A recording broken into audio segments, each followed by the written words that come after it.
it feels so unsafe. Like it's like this feeling of I just can't trust myself, and this feeling of, well, maybe I feel super in love today, but I'm going to wake up tomorrow in a sweat at 3 a.m. thinking I shouldn't be here, or like no trust in making a plan a month out because it's like, well, what if I don't feel that way? It's like carrying around this constant like ball of I'm doing something wrong. Hey, Emily. Hi. Thanks for coming on my podcast. Yeah, thank you for having me. Yeah. We know each other a little bit already, so it's not like we're meeting fresh. Yes. Yeah, so why don't you tell the listeners a little bit about you and who you are and what's your journey been like so far with relationship OCD? Sure, yeah. Well, my name's Emily, and I'm an associate marriage and family therapist in Los Angeles. So, I work in residential treatment. That's kind of like my whole life is kind of revolving around that right now. Oh, wow. Yeah. Aside from that, I'm an artist on the side, but focusing more on work right now. Are these your pieces in the background here? They are not. Oh, they're not? Okay. There's some of mine on the other side. Okay, gotcha. You paint? Yeah, I do, yeah. Oh, that's cool. Okay. Yeah. I want to do more of it. Yeah. Yeah. So there's that. And then that's more of like the professional fun side. And then ROCD wise, I feel like my journey with that started maybe 6 years ago, 2019. But I've definitely had it pop up throughout most of my life, but I didn't know that term or call it that. Yep. Yeah, I had like episodes of OCD type things. I mean, my parents called them episodes, but they started around like age 8. And did they? Yeah, like these, I'd have like a period where I'd just be confessing all of these things that I did that I thought were bad, like because of that like guilt feeling. Yeah. I did that too. From an early age, I had confession OCD, and I felt like I had to tell my mother everything. Yes. So I relate to that. Yeah. Oh my God. My dad always called it your confession period. And we're not like religious. So for them, it made like, yeah, they're like, what's going on here? Yeah. Yeah. But it was so bad that like I couldn't go to school, and it was, just this like stomach ache, and it eventually passed after like a couple months, I think, but then had different periods come up throughout like adolescence and stuff, and got to a point when I was around 20 where I had a health OCD year, and then did you? Okay. Yeah, and then it switched to the infamous ROCD. Did it? Yeah. Yep, it latched right on, and I'm still with that person that it started with, and at the time we did have a lot of relational issues, so it was like feeding that. Now things are a lot better, but in terms of like those relational issues, but yes, we've broken up quite a few times this year because it keeps getting so bad for me that I'm just like, it's easy to be alone. Like, this is so uncomfortable. Do you make that decision? Or is it kind of like a mutual thing? Oh, no, it's me. Oh, yeah. So you're like, I can't do this. It's too much for me. Yeah. Okay. Got it. Yeah, because it'll get to a place of like, we're hanging out and I'm just so hyper vigilant. My thoughts are just like, honestly being judgmental towards him, or just like, is this where I'm supposed to be? But it's like this it's like this thing that's on literally all the time. So it's 24/7. Yeah. Yes, and it just makes it not super fun to hang out. Like, Doesn't sound like it. Yeah. What No. are your thoughts do? What does your mind do? How does it, for listeners that are listening, I mean, probably most people have relationship OCD that are listening to this. What's it actually like for you to live in a body and a mind with this issue? You just Um, spoke to that a little bit, but can you say yeah, more? yeah. It feels so unsafe. Like it's like this feeling of I just can't trust myself and this feeling of, well, maybe I feel super in love today, but I'm going to wake up tomorrow in a sweat at 3 a.m. thinking I shouldn't be here, or like no trust in making a plan a month out because it's like, well, what if I don't feel that way?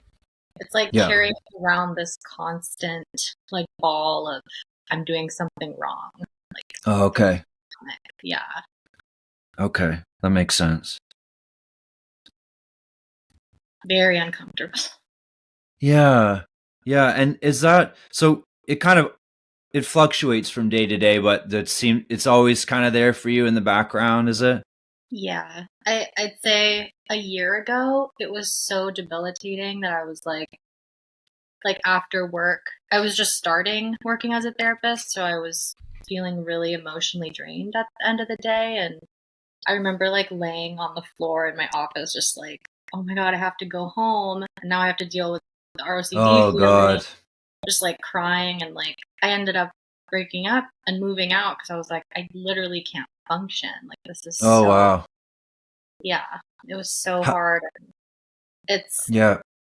now it's like gradually, that was a year ago, it's like gradually gotten a little lighter, but we don't live together anymore. So it's like now there's just distance, and now that's a different problem. So Yeah.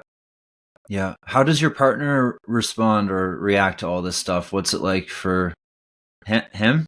him, yeah. Um, well, he doesn't love it. That's for No, sure. I don't imagine he does. No, it's Oh, my been partner hated it, or her yeah, parts did, right? Because her anxiously attached parts were like, dude, like, what are you doing? One minute yeah, you're telling me you want to be with me, and the next you're not. Like, can you get your shit sorted out? Because it was bringing up all her abandonment pain. yeah, exactly. He's like, I just can't. I feel like I can't trust you. I don't know who you're gonna be on a certain day. I can't like count on you, like those kind of comments. But when I first told him about ROCD like 6 years ago, he was like, I gotta get the books. I gotta figure out what this is. Like he was trying to be very supportive. So Yeah, he at that time though, he wasn't willing to like change what I was upset with. But it was like, yeah. he So it wanted was to like, learn about it, right? Like it was yeah, bothering him, yeah, rightfully so. And at the same time, he's like, hey, like I imagine I do want to make this work with you. I do want to learn more about it. yeah. Yeah, that makes sense. And the interesting thing too is when we first got together, he was so emotionally avoidant and I was so anxious and like trying to win him, and like Wow. done anything to win him. And it took like a year of me kind of going after him, and like it was very intense. I couldn't think about anything but him. I So was, you were completely infatuated with him at the start. yes, Yeah, and then the roles flipped. about 2 years in. Yeah. Wow. So he was primarily avoidant. You were anxious chasing him. What was the moment that things started to change there for you two? Well, we had a lot of um, fights and stuff in the relationship, and he had a lot of issues he was dealing with, where I was consistently feeling like disappointed and alone, like feeling like he's not taking care of the things he needs to. I mean, of course, that's Uh, my opinion, but yeah. yeah, like working on addiction issues and like figuring out work and doing things that like are his journey, but I was feeling so It was activating unsupported. you. Yeah, Y- and so I started like internally thinking like I remember the exact moment the ROCD started for me. I was at work and I did not like my job. I was at like a payroll company, in between going to grad school and finishing college. And I just had this thought, was like, what if I don't love him? Yeah. It started in that exact moment. And then it Yep. was like, just it kept going and going. And then I saw him after work that day, and it was like, I'm gonna Yeah. throw up. Like, I can't have this thought. Like, this is so bad. And then he kept doing things that were hurting me. So it just kept like confirming my fears. And Right. yeah. So And that's where it kicked off, right? yeah. But it had been somewhat of a struggle quite prior to that too, right? It's just that moment and that thought then set off your ROCD cycle where you then the obsessions really started. Is that right? Yeah. Before that, something could happen and I could just be upset or be mad, and then I would just hold it in. Um, Right. I couldn't confront him. I really struggle with that. And so I would just hold it in and then let it build and build. Yes. But now it's like, I feel like I can't really even get mad and have it not be like an ROCD threat. Like, oh, she's going to leave me. Like, we can't have a real conflict. Oh, gotcha. So I feel like he's walking on eggshells around me. Yeah, I'm sorry to hear that. It sounds like you guys are, you're struggling. Yeah, Um, it sucks. yeah, yeah, it sounds like it. Yeah, been there and done that. Mine started the same way. We had a FaceTime call. We were doing long distance at the time, and the same thought popped into my head. It was like, what if I don't love her? Before that, it was still rocky. Like you, I wasn't really infatuated. I was really oscillating. Like I Mm, was yeah. anxious avoidant, constantly oscillating, anxious avoidant, and Mm, and she at the beginning was like, what am I doing here with this guy? I mean, he can't make his damn mind up. yeah. And I didn't know why. Like, she'd go back to her house, and then I'd start to want her, and then we get together, and then I want to be away from her, right? Yes. And then we ended up doing long distance, and I had planned that when I got on the airplane, I was going to school abroad, so we were going to break up, and we were going to go separate ways. And as soon as I got on the airplane, I was like, I've made a huge mistake. I don't want to break up. So I texted her on the airplane. I was like, we should try and make this work. And then we were Mhm. doing long distance for a while. And after a FaceTime call, that thought came up, and I was gone. And then the attraction theme started after that, which was even worse because Oh yeah. I could logic away the love stuff because like I can like I could Cheryl Paul would say like love's a choice and stuff, right? So that would help. But when the attraction stuff hit, it was like I couldn't ignore it. It was Me right in my too. face. Yeah. That's Yeah. what I'm currently dealing with. It's like this like constant looking and scanning and how do I feel? Yeah.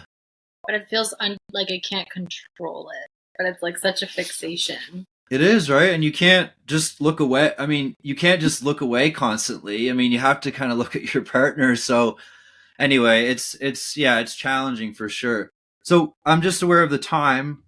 So if for our piece of work together here, what do you want to focus on? Maybe a part of you or something that's maybe occupying a lot of space inside? Yeah. Um, well, I keep getting to a place of like, I don't know what you would think of this as, like what part this is, but I keep getting to a place where I almost feel like this comfort in just being alone and being like, wow, this is easier. Like, and I've never felt that way. I've always thought like I need another person to be Mm. but then every time we do break up, a while goes by and then I see him and then I'm like, I can't not be with him. Like it's just this like I don't really want that. But it's also not this super strong feeling of like, I want you like it used to be. Yeah. But then I'm like, is it just because one of my friends was like, well, maybe it's just familiarity or maybe it's just those kind of things are pretty triggering. Okay. But I don't know, maybe, I don't know how we So can you've explore. named a couple things. So there's a part of you that feels comfortable being alone. Yeah. There's a part of you, uh, check this out, see if it lands. There's a part of you that's comfortable being alone.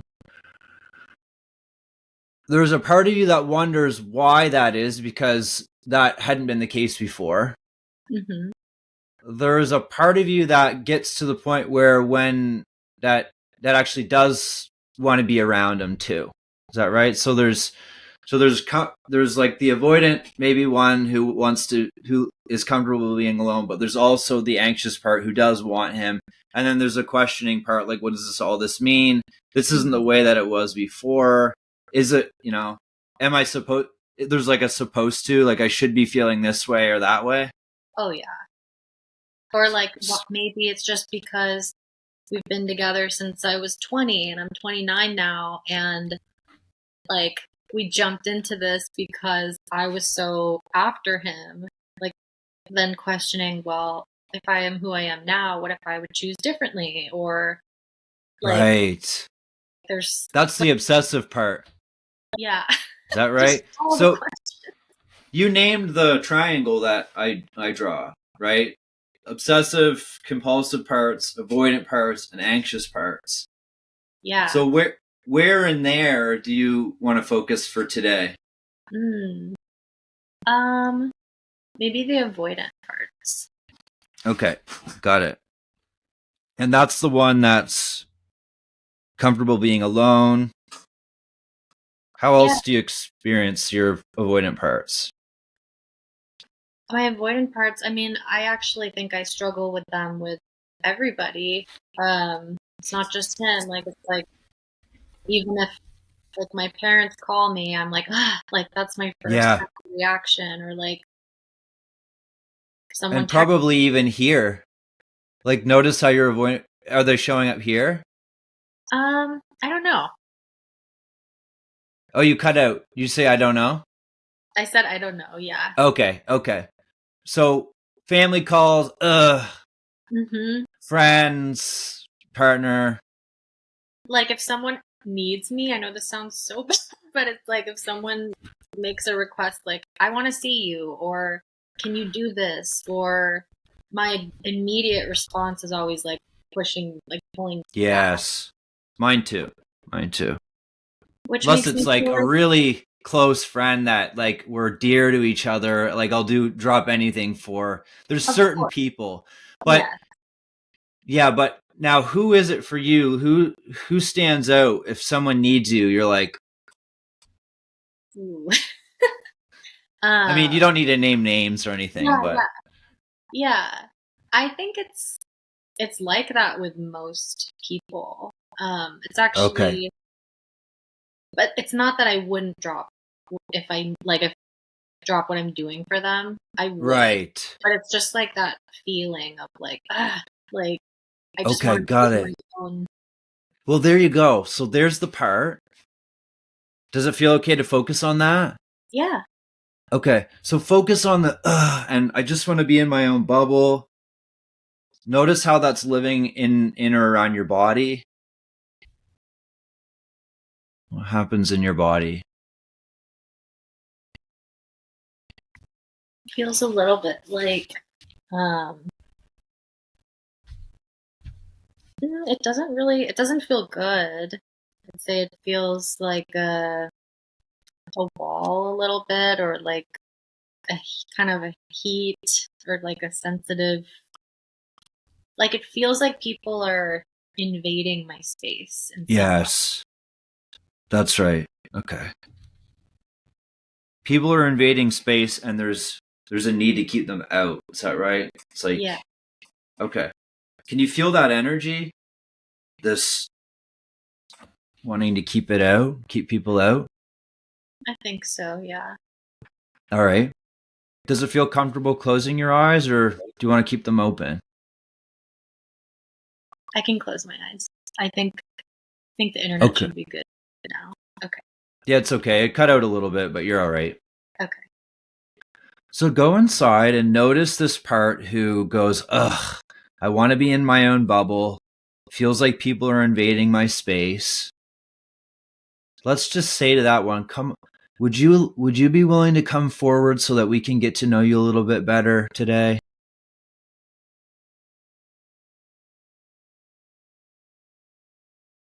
And see what happens.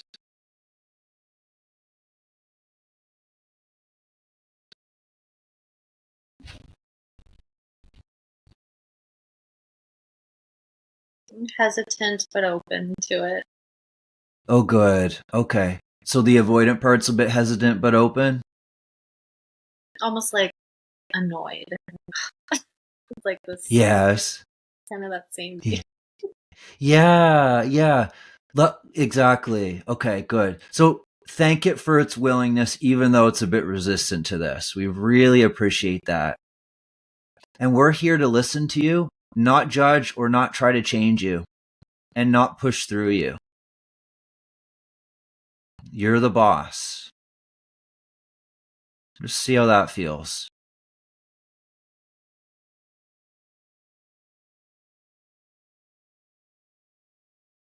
It feels good. Okay. And Emily, how do you feel toward this part? I'm scared of it. Are you? Yeah. Yeah. Yeah, what makes you scared of it? This part makes me feel like I'll never be able to like be a mom. Um, or like Oh. devote myself to a family because it feels so like selfish, I guess, in a way. Okay. Okay. So there's other parts that are like, this part might make it so that we won't be a mom or won't be able to be there for others, or is that Yeah. right? Yeah. Okay. Okay. So let that part know. We're not going to let this one take over in that way. We're just going to get to know it a bit better, and we're going to help it because it's burdened. See if that helps. The fear.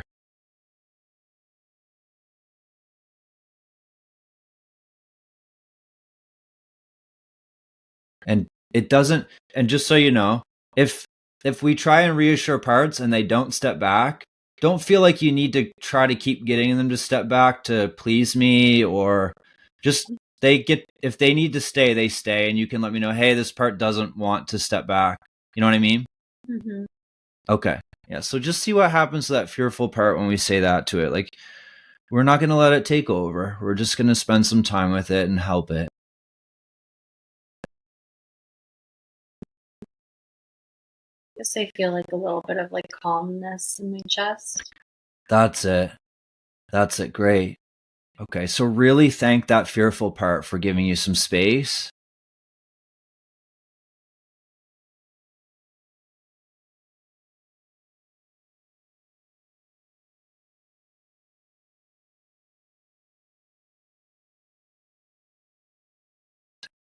Okay, good. And you got that calmness? Okay, hold your calm for the avoidant part of you and just see if the avoidant part can become aware of you.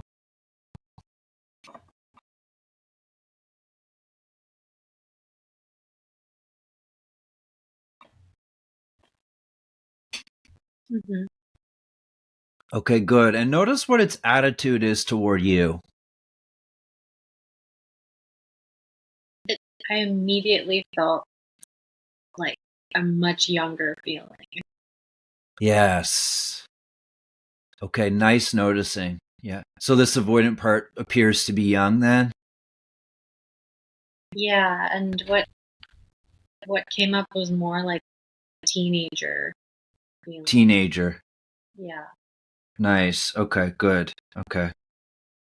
That's great. So let them know, just see if you can hold some curiosity and just see if they can tell you a little bit about what their job is.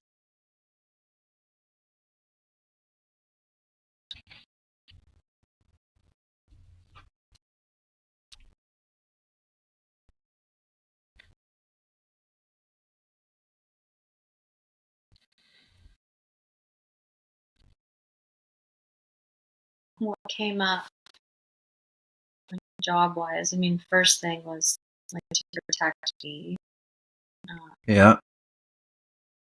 because it's the words that came up were stupid and silly to be like to like believe in a positive outcome almost. Oh, yeah. Yeah. In your relationship? Yeah. Or like, yeah, like silly to be like overtly loving or vulnerable in that way. Um, Okay. Okay. Trusting. Open, loving, vulnerable, and trusting. It's silly to show up that way and to sort of believe in a positive outcome that will come from being that way. Yeah. So like That's instead, it. yeah. Go ahead, Emily. You were gonna say something. Just like instead of being like openly like friendly and sweet and having my heart on my sleeve, like it's much safer to be emotionally like, I don't know. Oh, yes. Yeah. Okay. Ask this part why that is. Why is it silly or stupid to be that way?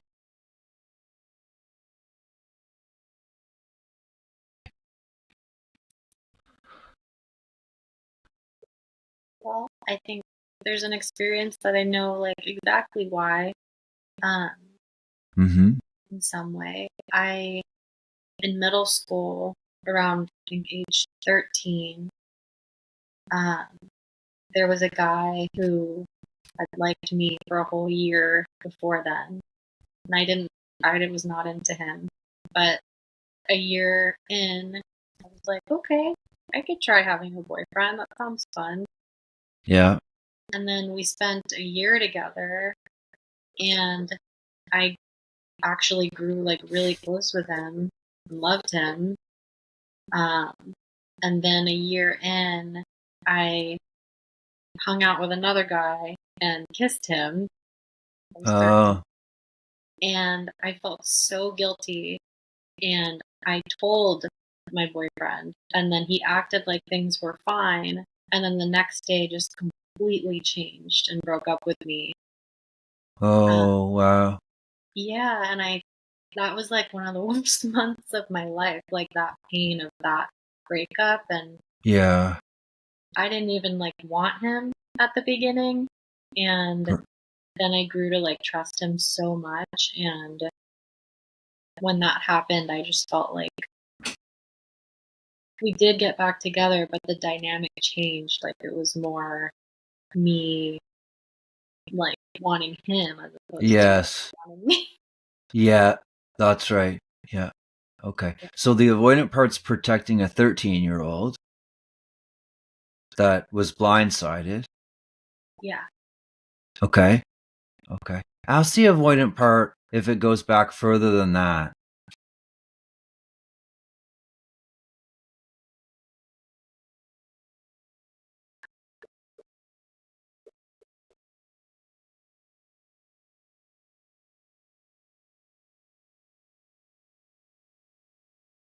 Um, yes. So, well, just a little bit of context. My parents divorced when I was 6, Okay. Yeah.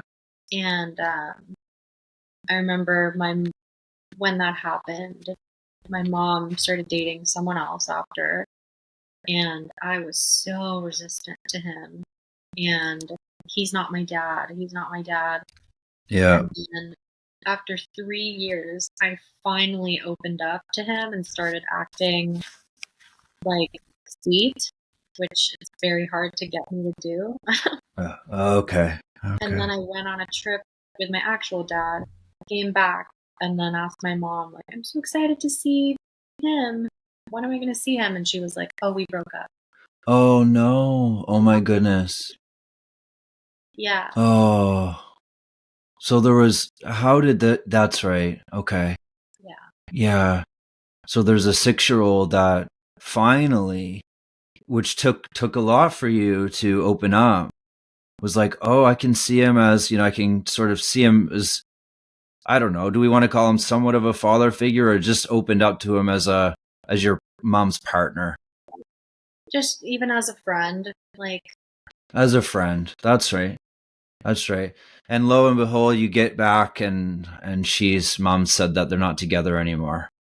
yeah. And then I was 10 at that point. Okay.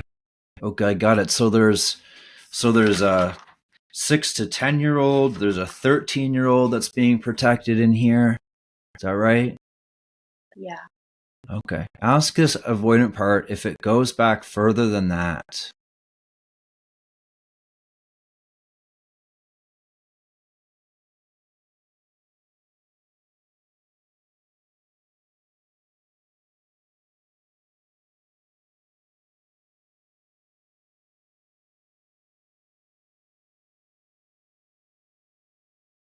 I mean, I think with with the divorce and everything, um, I just acted so strong, I guess, and just acted like I didn't care at all. Yeah. Because I had a little brother, and he was 2, and he was on the spectrum, and it was so hard for him, like, going back and forth between the houses, and because we would go back and forth like every 3 days. So Oh, okay. never felt settled. And people would always ask, like, is this hard for you? Are you okay? And I Oh, just, yeah. Like, I just didn't want to add to my parents' stress at all. yeah. I knew Yeah. I knew my brother was a handful, and I just was very stoic. And like my dad would even say, like, why are like you seem so melancholy or stoic or Oh, yeah. but I didn't even Okay. feel sad. I just felt nothing about it. Yeah, well, your dissociative parts did a good job there, didn't they? Yeah. Yeah. Okay. Okay. So just ask this avoidant part of you. Um, Now this is wound territory that we're talking about right now, and there's no rush. Does the avoidant part want you to know more about itself or what it's trying to do for you? Or is it willing to let you start to maybe help some of these younger slash, more vulnerable parts that it's been protecting for so long?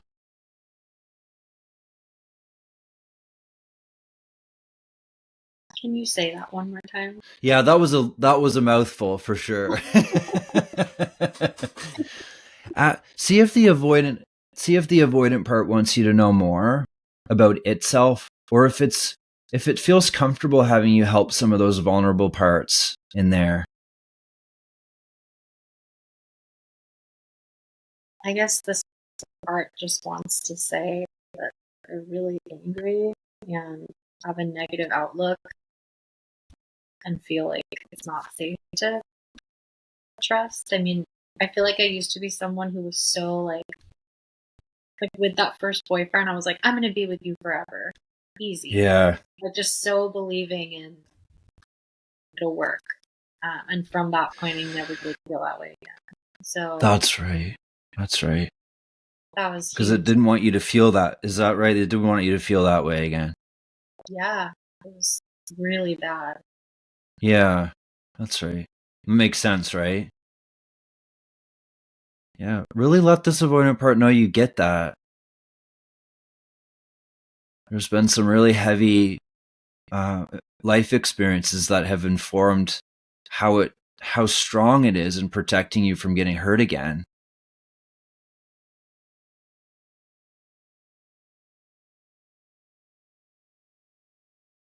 Yeah. See what that's like for it. Oh, go ahead, Emily. I should probably add in one more thing too. Sure. My little brother did pass away in 2020. Oh, I'm so sorry to hear that. Thank you. From, I mean, he was extremely depressed, but he was struggling with addiction for 5 years, and I was Yeah. 19. Um, and I had this belief, like, My ROCD had already started, but I did feel like he's going to get better. He's going to get better. And then I was 23 when that 24 when that happened. So that's yes. probably important to add in too. I think it's very important to add in. Thank you so much for sharing that with us. Yeah. Ask the avoidant part if that really fits too. It does. That's right. You can feel some grief there. Yeah. Which I can Yeah. normally block out pretty well. Yeah. Yeah. Is it okay to feel it? Mm-hmm. Just really acknowledge that it's there. Really feel it.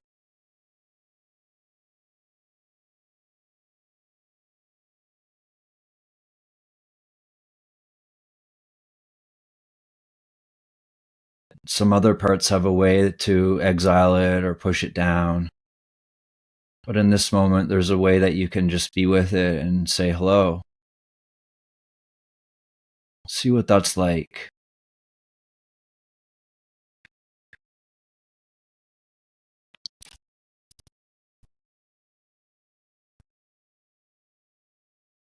Feels good.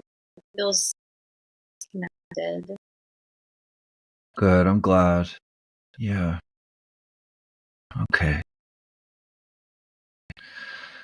See if there's anything else this avoidant part really needs you to know about itself or how it's trying to help you, about your current relationship.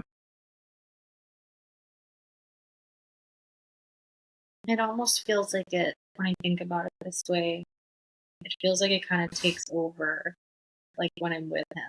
Like it's Hmm. like I feel like I like shrink, like the loving part of me, and then this part takes over. Yeah. Yeah. That's right. So ask this avoidant part if we heal, I mean, you can't heal the grief, of your brother. That's different. You can create a space around it to be able to hold it and love it and love, you know.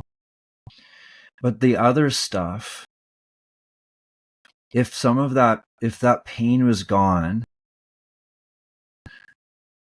how would that change things for this avoidant part? If the pain, like all those past experiences, were not there. Yeah. Well, if we healed the pain of those experiences, so the pain wasn't there. Hmm.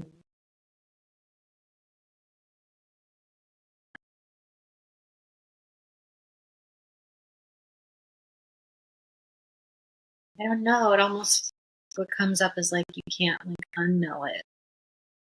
Uh-huh. Well, you can. You will always have the memory, but the pain that's held in your body can be released. Right? And those parts that have been hurt or caught off guard or felt betrayed or all of that, those parts can ultimately be healed so that they're not struggling anymore. So that they're not vulnerable anymore. So if we kind of pitch that to this avoidant part as like a hypothetical, like let's say it was possible where those parts were no longer vulnerable, what would change for this avoidant part?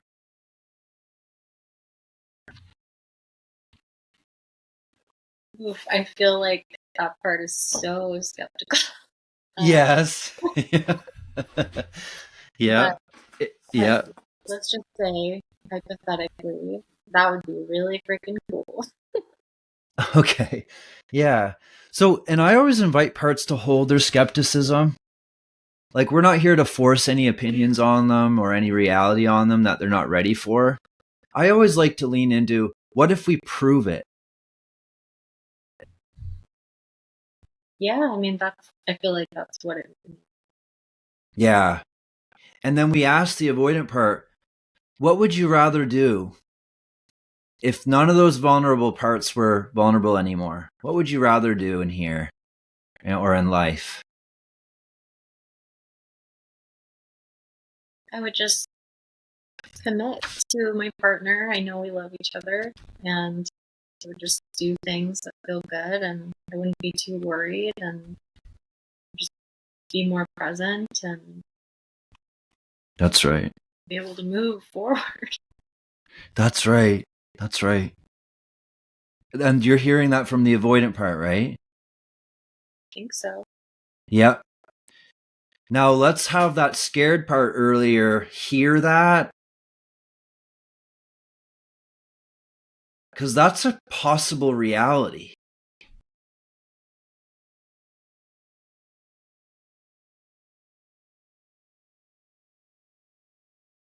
See what that's like. I think immediately there's a part coming in that's like, if you heal, you're not going to want him. Oh, yeah. Yeah, I've heard those before. Oh, yeah. Yeah. Ask that part. What does it hope to accomplish by instilling that fear in your system?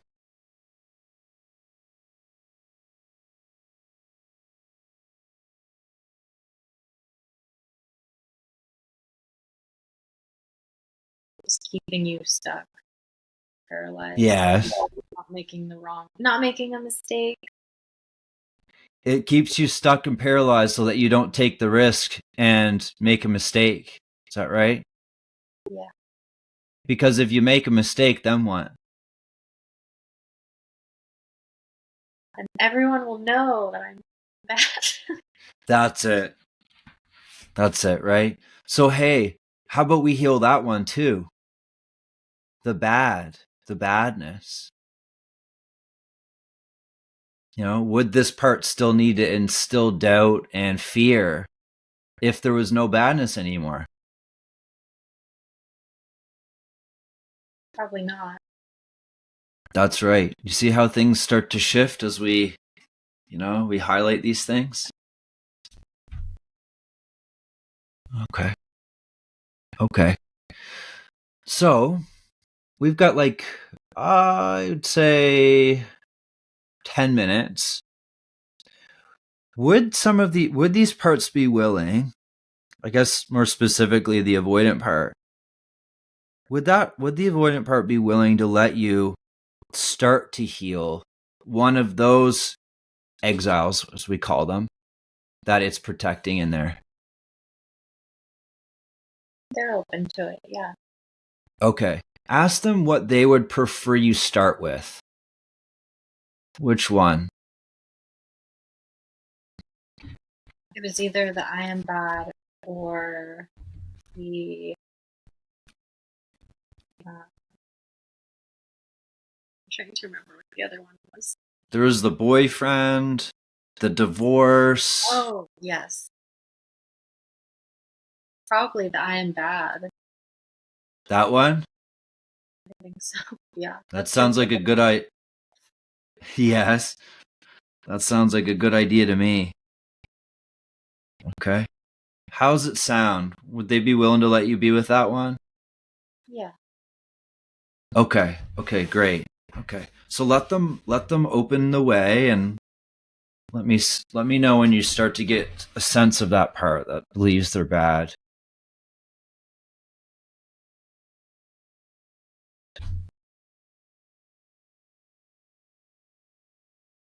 Yeah, I can sense it. All right. How are you aware of that one? I immediately feel like my heart starts beating faster, and it's like a crumpled feeling, kind of. Crumpled. Yep. Yep. Okay. And like tighter in my head. Yeah. That's it. Okay. So just notice how you feel toward that one.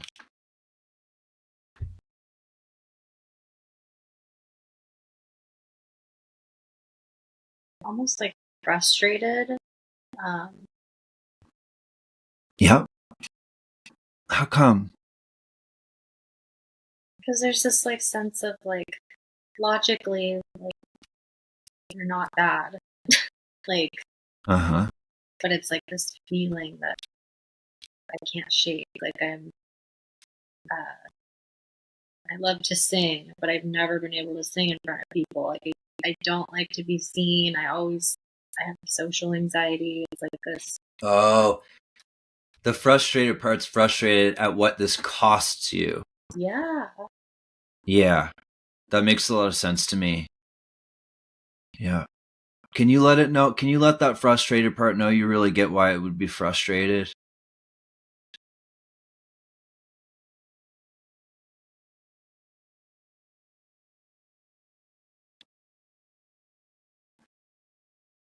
Okay, good. See if it could just see if that frustrated part could give you some space so that you can help this one that believes they're bad. Yeah. Okay, good. So really thank the frustrated part and then let me know how you feel toward the air quote bad part.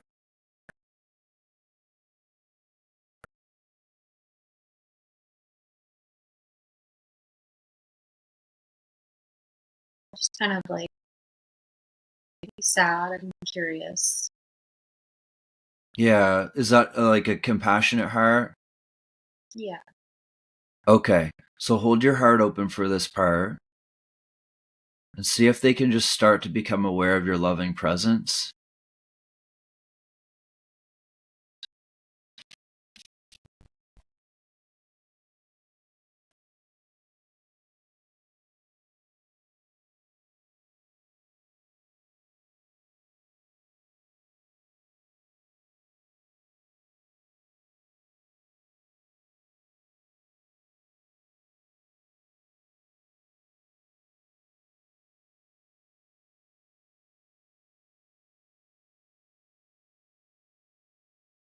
Yeah.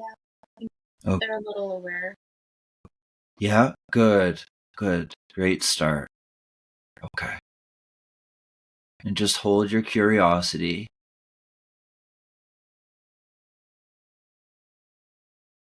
and notice what the distance is between you and them. If they're kind of far away or if they're closer. The image that came to mind is like me now, like holding their hand, but they're like behind me and like digging into the sand like as hard as they can. Oh, yeah. Okay. Okay. Yeah. A lot of shame there. Yeah. That's right. Keep your heart wide open for them.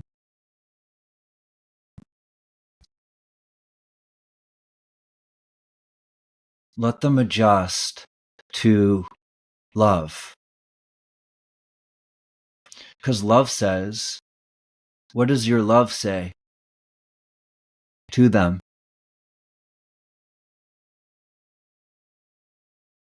You're perfect.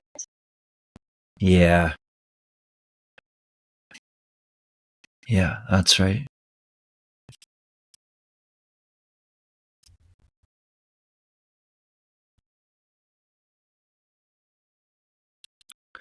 Shame has a really hard time existing in the presence of love because love really deconfirms that belief that they're bad.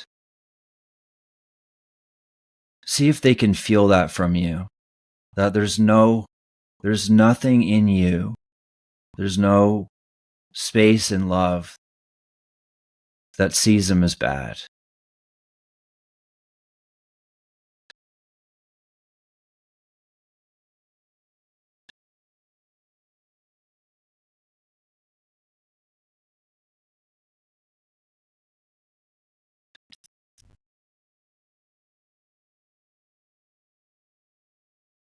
It's interesting, like a lot of parts start coming in Yep. that. Yeah. Yep, that'll happen. What do they come? How do they show up? Well, what if the same one? What if you heal and then you just hurt him and you have to leave him? You love yourself and then that means you don't love him. Like, you're so fixated on. I know. Yeah. Let them know that's not going to happen. Or what if you don't already and you're lying to yourself? That's the other one. What if you don't love them already? Mm-hmm. That's not true either. It's not true. You are love. You love when you're in your space of loving, you love everything. Yeah. You might not be romantically involved with him, but we don't want to be hanging on to being romantically involved because that requires that we see them as a projection of the story that we have of them versus who they really are. That's an illusion. We don't want that anyway. So when we know what real love is, there's no way to say that we don't love him anymore because we are love. I think there's a fear of what if I can't love the real him, not the projection. Yeah. Yeah. When you work enough with these layers to that cover your heart, that won't be a problem. Mm. Won't be a problem. But I imagine this part's also really afraid of what? Like you hurting him, making a mistake and hurting him and being bad? Oh, yeah. Right? So once we heal this badness, there's no risk to being bad. Yeah, it's like right now, like I can't even see his parents. Like I can't look at them because I feel so bad. Like I'm hurting your son. Like, That's right. That's right. Yeah.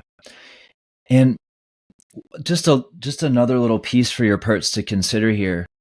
What you're speaking of is enmeshment. The boundaries are blurred between you and him, where we feel like we're affecting him. But he's responsible for his own feelings. We don't do anything to anyone unless we're like punching them or physically harming them. Yeah.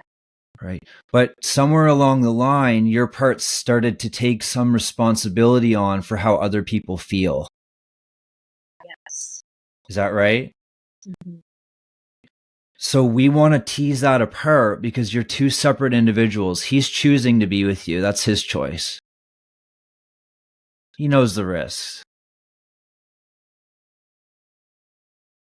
Does that make sense?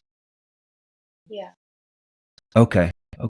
So that aside, just for the sake of time here, see if your parts, the ones that were kind of flooding in there, see if they can let you find a healthy, loving way to close with this part that believes they're bad. Whether that's like getting them into a safe space or just see what they're going to need from you before we close today.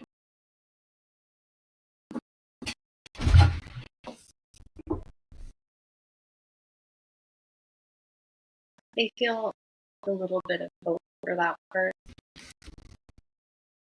Good. That's really good. Oh, they're kind of digging themselves into the sand, as you were saying, wanting to hide. Is that right? Yeah. Okay. Let them know that. Well, make sure that you make sure you can say this confidently to them, but let them know you'll be coming back.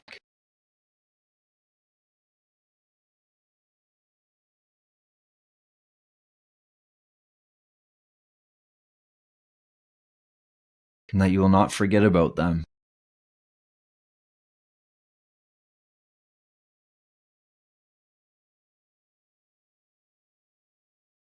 And see if maybe in the meantime they might like to be tucked into your heart or brought into your home, your living space. or somewhere where they might be comfortable for now until you do get back to them.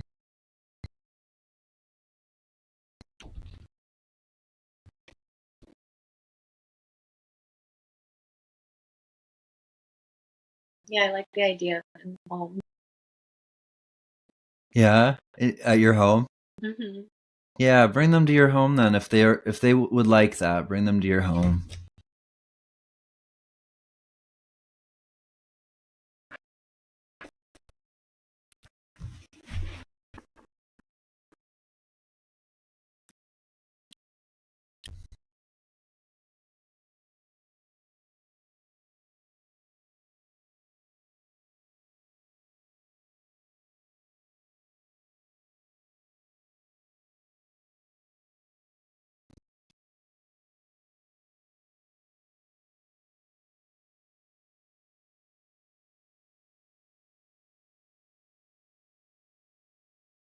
Yeah, and just see what that's like for them to be there. Feel like weirdly calm. Yeah. Yeah. That's right. Your system's not used to this type of calm probably. This is self energy. This is who you really are. And when your parts are relaxed, this is where you can exist in. But it can be weird at first. Yeah. Okay.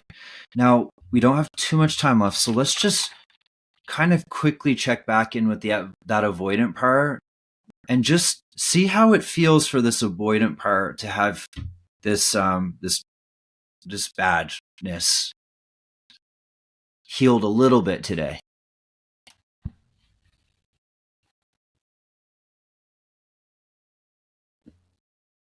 They're open to it. They feel good about it. Like excited. Nice. I feel like I feel a little bit of that. Oh, good. Yeah. How's that skeptical part doing? It's more relaxed, but it's still good. It's still on one. Okay. Yeah. That makes sense. Yeah. Okay, good. Okay. Does it feel like this is complete enough for us to start to maybe come out now and have a little dialogue before we close? Yeah. Okay, come on back.